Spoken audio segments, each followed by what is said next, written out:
Is there further debate? If not, the question is on the resolution. All in favor say aye. Aye. Those opposed, nay. The ayes appear to have it. The ayes do have it. The resolution is agreed to. I ask that the preamble be agreed to and the motions to reconsider be considered made and laid upon the table with no intervening action or debate. Without objection. I ask unanimous consent the Senate now proceed to the en bloc consideration of the following Senate resolutions which were submitted earlier today, Senate Res 347, 349, 350, and 351. Is there objection to proceeding to the measures en bloc? Without objection, the Senate will proceed. I ask unanimous consent that the resolutions be agreed to, the preambles be agreed to, and that the motions to be reconsidered be considered made and laid upon the table, all en bloc. Without objection. Now, Madam President, the schedule for tomorrow, long awaited, on the bipartisan infrastructure bill.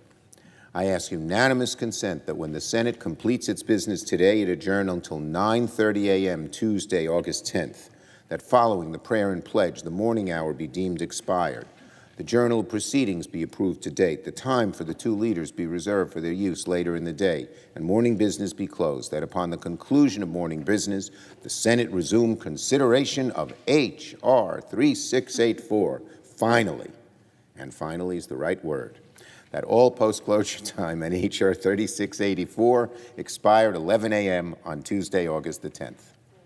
Is there objection? Without objection, If there is so no ordered. further business to come before the Senate, I ask it stand adjourned under the previous order following the remarks of Senator Wyden and Senator Whitehouse. And I yield the floor. Without objection. Madam President. The senator from Oregon. Madam President, as we have just heard, thankfully, construction is almost complete on the infrastructure bill. Once infrastructure passes, it's on to the budget resolution, which lays the foundation to pass Build Back Better this fall. The Senate Finance Committee is immersed in this effort.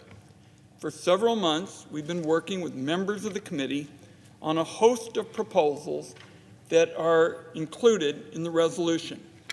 These proposals stem from essential American priorities, making it easier to support a middle-class family, lowering the cost of health care, and addressing the climate crisis. When you focus on those key priorities, you build a stronger, more fair economy and create good-paying jobs. There's going to be a lot to say about these issues in the hours and days ahead. Tonight, I'll take just a few minutes to discuss the Finance Committee's work and why the policies are so important. I'll begin with support for American families. For decades, typical working families in Oregon and across the land have felt that it's gotten harder and harder for them to climb the economic ladder. The cost of housing and education have shot into the stratosphere, yet wages have largely been stuck on the launch pad. Despite being the best educated generation in history, young people working in America today earn less on average than their parents did at the same age. It ought to be easier to raise a family in America. That's why Democrats created the monthly child tax credit expansion as part of the American Rescue Plan. The new program, as our colleague from Ohio, Senator Brown, has said, is Social Security for America's children. Too many kids have been growing up in poverty or very, very close to it. The expanded child tax credit is cutting child poverty by more than half. But so far, it's only been funded for a year.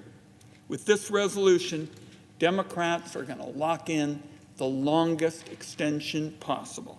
Children and parents need the help, and they need the certainty and predictability of a long-term extension. Together, With the help of the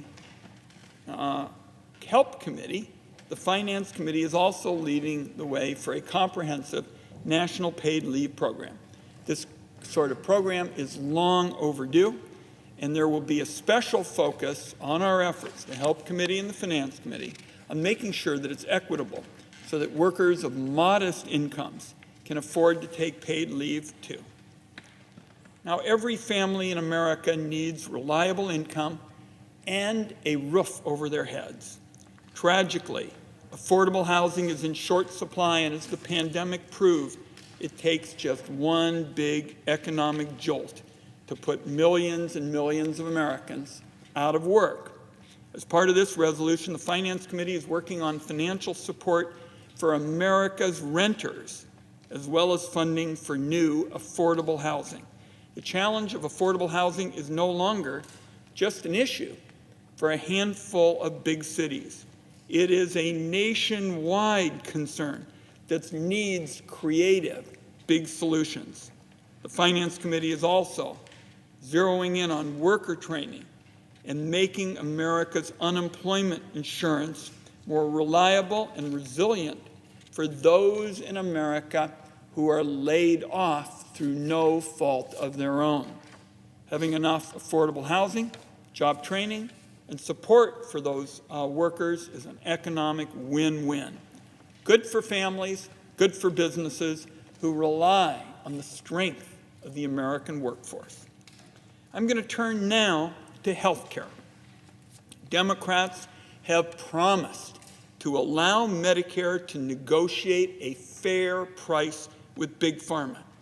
As the chairman of the Senate Finance Committee, I intend to make good on that promise.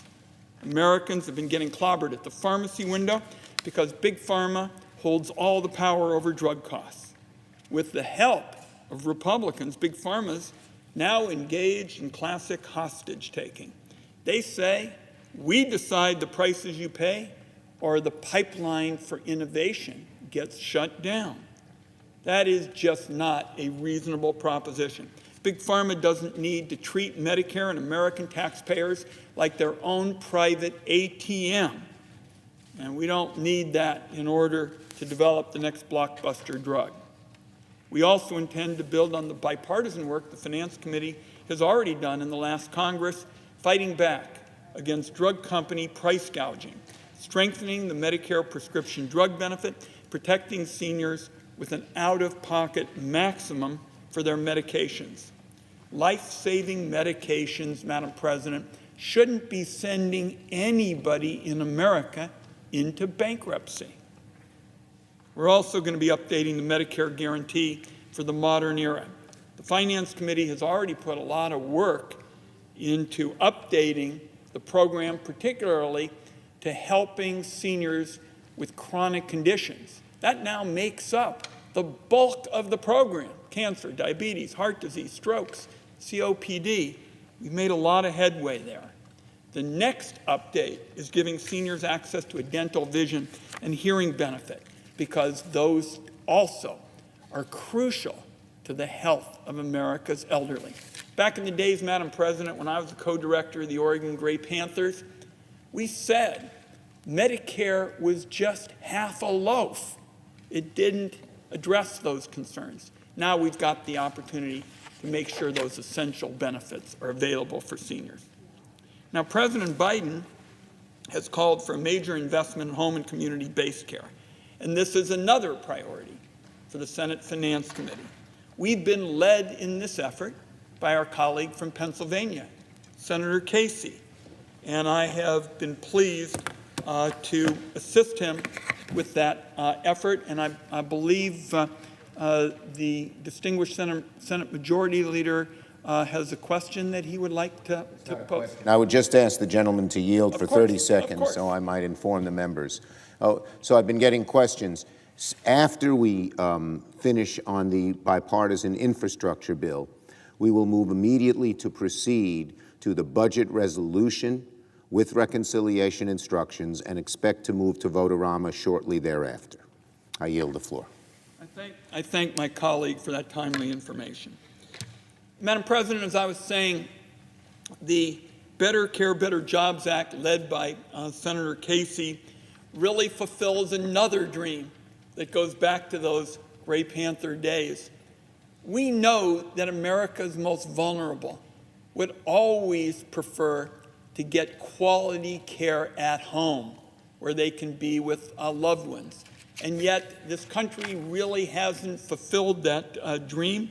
And our legislation for seniors, for those with disabilities, will give those individuals a long overdue opportunity to get good quality care at home and raise the wages for the crucial workers who provide this frontline care.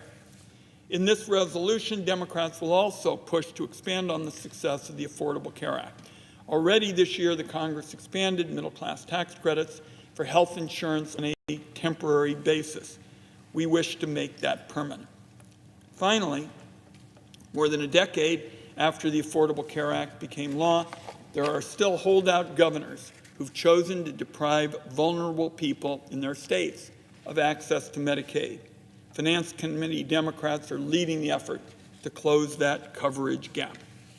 Now, Madam President, I want to briefly touch on our work on energy and climate. Life for Oregonians this summer, and virtually every summer, has become about record high temperatures and record-breaking wildfires. Over one weekend last month, temperatures outside my house in southeast Portland were at 108, 110, and then up to 116. And unfortunately, Madam President, I just learned that we're headed for another big, severe hit in terms of weather starting tomorrow and going through Saturday. Madam President, it has gotten so bad that I've been spending time on the phone over the last few days trying to use a section of our Chronic Care Act, which allows Medicare Advantage plans to cover services essential for the elderly that didn't used to be considered health care, like air conditioners. And we're getting a good response from the plans. They know, because we're seeing story after story, just another one yesterday, about seniors, often seniors who own their own homes but haven't been able to get the air filters and the air conditioners and the like. That's what we're faced with now this week in my home state. That's on top of a severe drought. And that kind of heat adds fuel to the mega infernos that we've been seeing. Now, the Congress has to act to prevent the worst, most catastrophic outcomes of climate change. And the linchpin of the Finance Committee's effort to tackle climate is the Clean Energy for America Act. The Finance Committee passed this earlier this year, and for the Finance Committee, this is the most dramatic proposal passed from the committee in more than 100 years. More than 100 years. What we do, and I'm pleased to see climate's most vigorous champion on the floor here, our friend from Rhode Island. What we did, with the senator from Rhode Island's help, is we took the 44 tax breaks in the federal tax code for energy, and we put them in the dustbin of history. Gone, over, lights out. And we substituted instead one for clean energy, one for clean transportation fuel, and one for energy efficiency. And then we said, for America going forward, we will have a tech-neutral, free market system for energy tied to one very clear measure. And that is, if you're a renewable energy program or you're a fossil fuel program, if you reduce carbon emissions, that one standard, reducing carbon emissions, you are eligible for the tax reductions in the Senate Finance Committee's proposal. The proposal also makes electric vehicles more affordable to middle-class families and boosts clean energy manufacturing in everything from semiconductors to solar components. An independent analysis of the Finance Committee's energy plan said it would help create more than 600,000 jobs, and I just believe it would be a catastrophic mistake to pass that up in order to protect the status quo, Madam President. The status quo is an outdated system that basically cuts special taxpayer-funded checks every year to these powerful interests, these oil and gas firms. So we're going to talk a lot more about climate in the days ahead, and I think it's very fitting that Senator Whitehouse is here. I'll close by way of saying that the proposals that I have just outlined, Madam President, would be paid for under what we have focused on by restoring fairness to the tax code. Now, I know there's already been some discussion on the floor of the Senate about how these proposals will be paid for. We'll have a lot of discussion about it, but it sure takes chutzpah for the members who spent $2 trillion on the Trump tax handouts to mega corporations and the wealthy to come on over to the Senate floor and say it's the Democrats who are fiscally irresponsible. Senate Democrats and the Biden administration have been working on a number of changes that can help pay for the proposals in this resolution.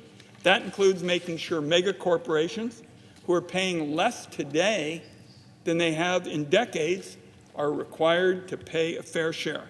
It includes legislation to close the carried interest loophole for private equity executives and legislation to close other loopholes abused by wealthy investors. And Democrats made a promise that nobody who earns less than $400,000 per year pay more in taxes, and we're going to stand by that.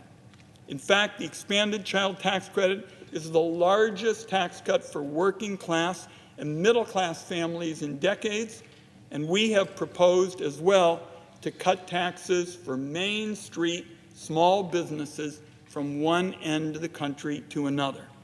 Now, the Republican position has been something else. Their position is that mega corporations and those at the very, very, very top of the economic system basically shouldn't pay 1 penny in taxes. That's unfair, it's wrong, and the American people know it. We're going to have a lively debate on the resolution, and I'm pleased to be able to stand up with colleagues to make the push, to make the fight for making it easier to support a middle-class family, lowering the cost of health care, addressing the climate crisis, and building a stronger, more fair economy. Madam President, I yield the floor. Madam President. Senator from Rhode Island. Madam President, I'm delighted to follow my distinguished chairman on the Finance Committee as he gives assurances about our important work on climate change. The Majority Leader has announced that the final vote on the bipartisan infrastructure package will be tomorrow at 11, and we will then roll into the rather ignominious spectacle of the Senate known as Vote-a-Rama. What Vote-a-Rama does, however, is it allows us to go to budget reconciliation, which allows us to pass measures with a simple majority. And we should do that bearing in mind what just came out, the latest IPCC report on climate change. It is getting increasingly dire. The IPCC report uses words like unequivocal, unprecedented, irreversible. Unequivocal is the link between fossil fuel pollution and the climate damage we're doing to our oceans and our atmosphere. Unequivocal. Unprecedented? We talk about unprecedented around here if it hasn't happened in a decade. They talk about unprecedented across many centuries or many thousands of years. We are undoing the basic operating systems of our planet as humankind has come to know them. And irreversible means for some of this, there's no going back. We were warned and warned and warned. We ignored it and ignored it and ignored it, and now we're in it. We can make it less bad, but parts are irreversible.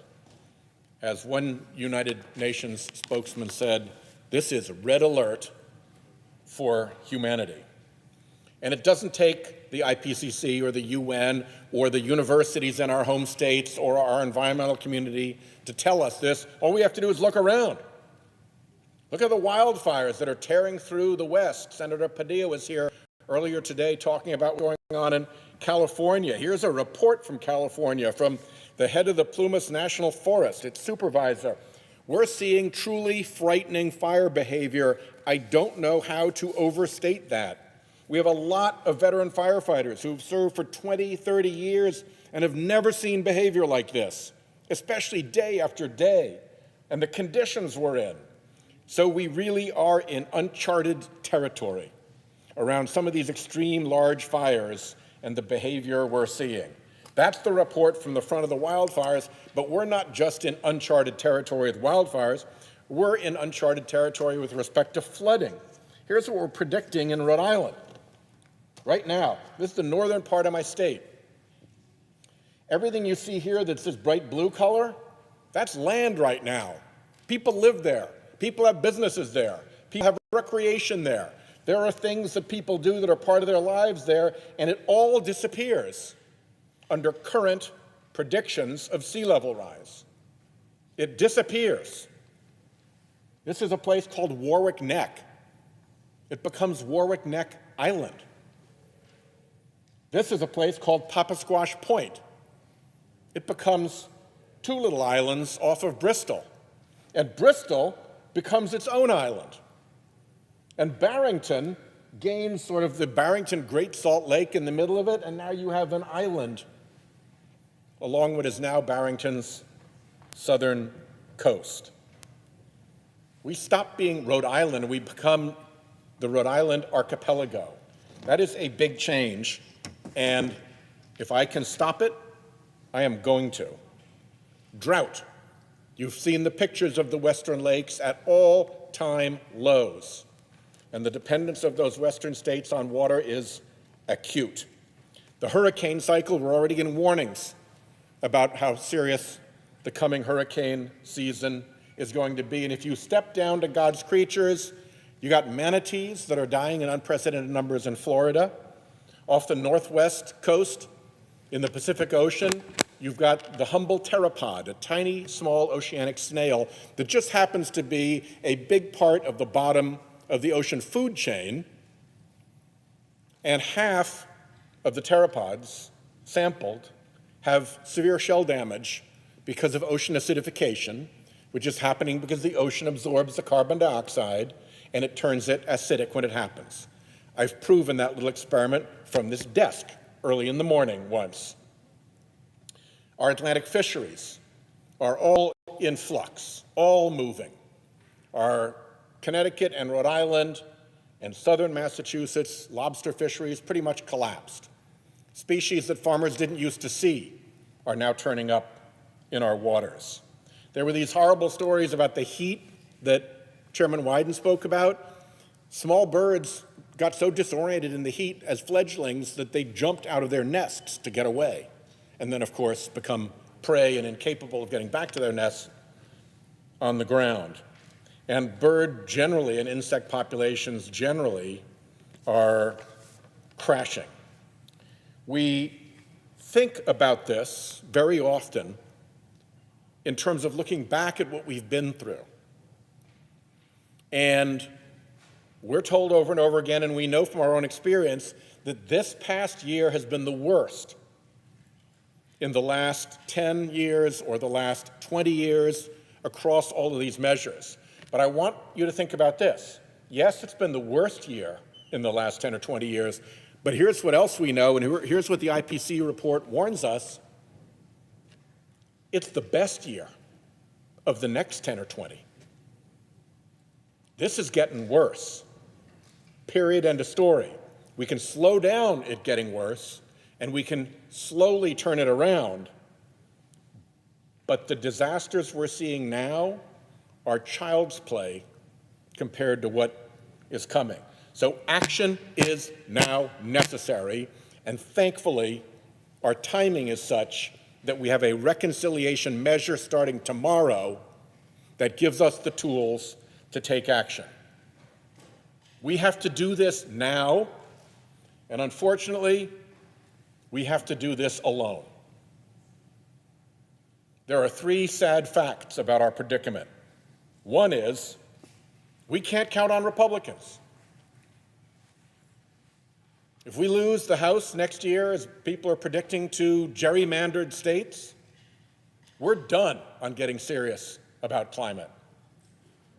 Because we know perfectly well that since the Citizens United decision, no Republican has gotten on a serious climate bill in the Senate. Not one. It used to be bipartisan. John McCain ran for president on a climate plan that was very good. There were 3 or 4 different serious climate bills kicking around before Citizens United. But then Citizens United came, unlimited money came, the fossil fuel industry used unlimited money, and they shut down the Republican Party on climate. They said, we're tolerating no dissent any longer. You're all going to line up and do as you're told. If you don't do as you're told, we're going to do what we did to Bob Inglis, take him out in a primary. And if you do as you're told, we're going to send boatloads of dark money your way to throw into elections through super PACs. So you've got a party that is hip deep in fossil fuel money and has a decade, a lost decade, in which it would do nothing serious about climate. So, unfortunately, and to the great sorrow of my friend John Warner, who passed away recently, and John McCain, and others who worked hard before this, when the Republican Party was less dependent on fossil fuel money, unfortunately, we have to do it alone. And we can't count on the fossil fuel industry to mend its ways. They've been at a decade of lying. They built this, an entire web of phony baloney front groups, all paid for with fossil fuel money, in the hundreds of millions, billions of dollars, to put out fake science. They hide who they are behind the dark money, behind these front groups. They ran an enormous, corrupt scheme to fool Americans and block progress here in this building so that they could keep polluting. And now we're supposed to count on them? No way. They still haven't come clean about their years of funding denial, and they won't come clean. Guess why? Because they're still at it.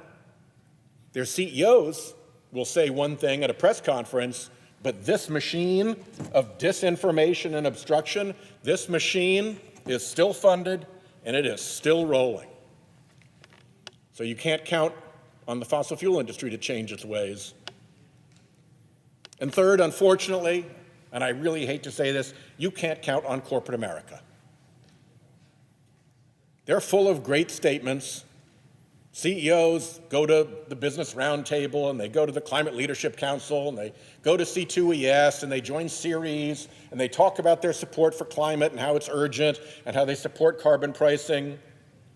But when it comes to the levers of power here in this building, forget about it. They have built the most powerful lobbying and electioneering apparatus in our country's history.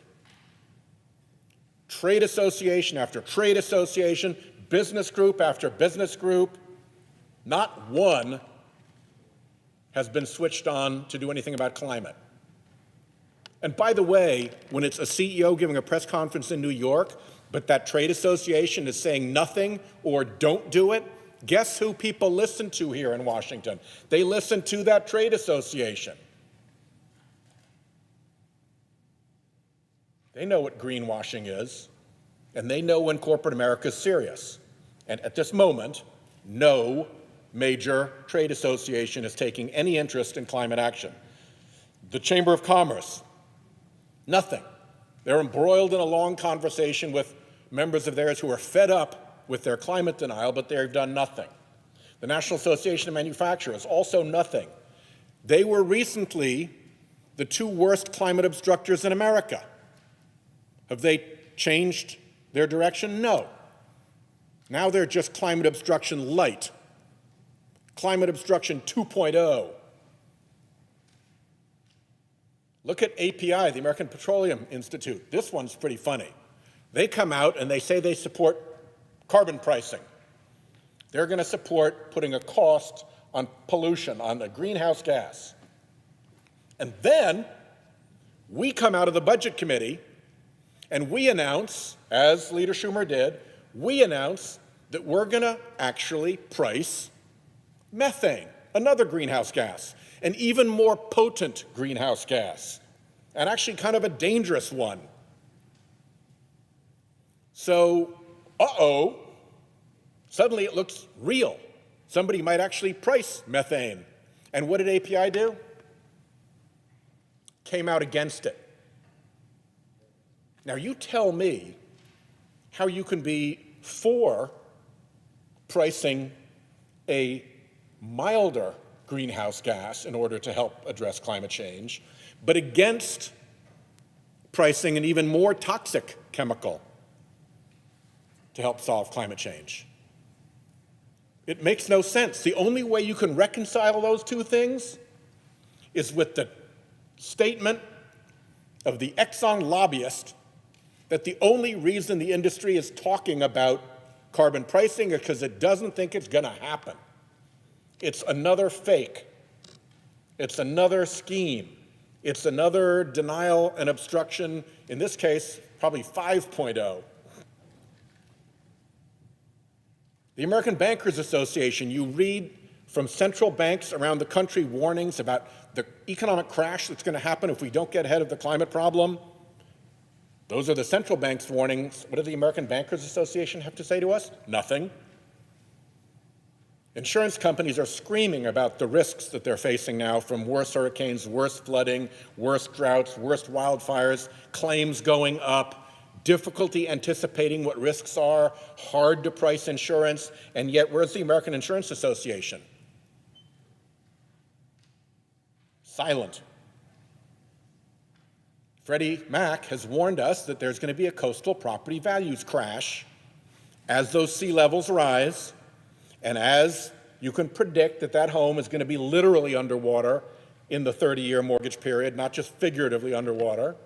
So no mortgage, no insurance, no market, hence a property values crash. And where the Realtors Association? Where the American Home Builders? Silent. The American Beverage Association. Oh, Coke and Pepsi talk a really big game. What is the American Beverage Association doing on this? Nothing. And all those big barons out in Silicon Valley are represented by a group called TechNet. A year ago, they didn't even mention climate change in their lobbying materials. They didn't even mention clean or renewable energy, and they have clean and renewable energy companies in their membership.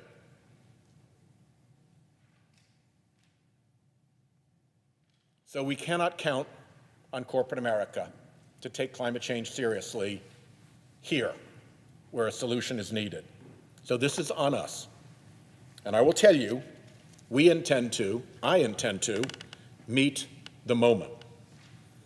And there are those out there who will grouse and complain, and to you I say, too damned bad. You have had years to help, and you did nothing or worse. So you have lost your right to complain.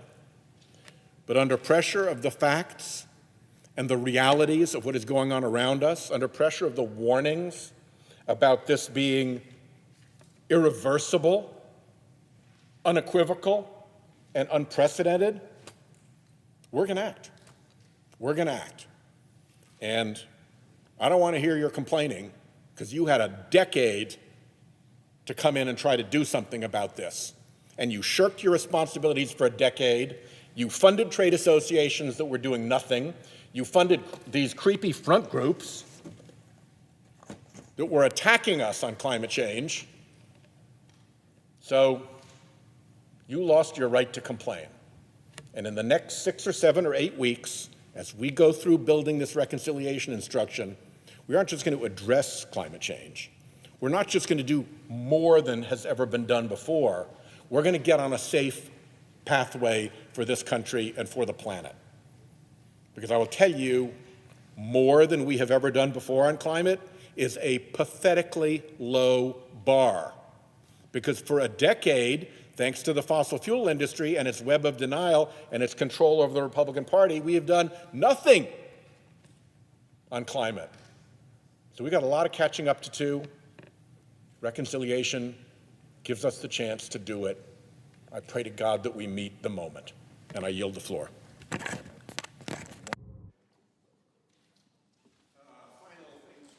Ask unanimous consent that the Senate proceed to the immediate consideration of calendar number 107, S. 1917. The clerk will report. Calendar number 107, S. 1917, a bill to establish a K-12 education cybersecurity initiative and for other purposes. Is there objection to proceeding? Without objection. I ask unanimous consent the bill be considered read a third time and passed, and that the motion to reconsider be considered made and laid upon the table. Without objection. And with that, we are concluded.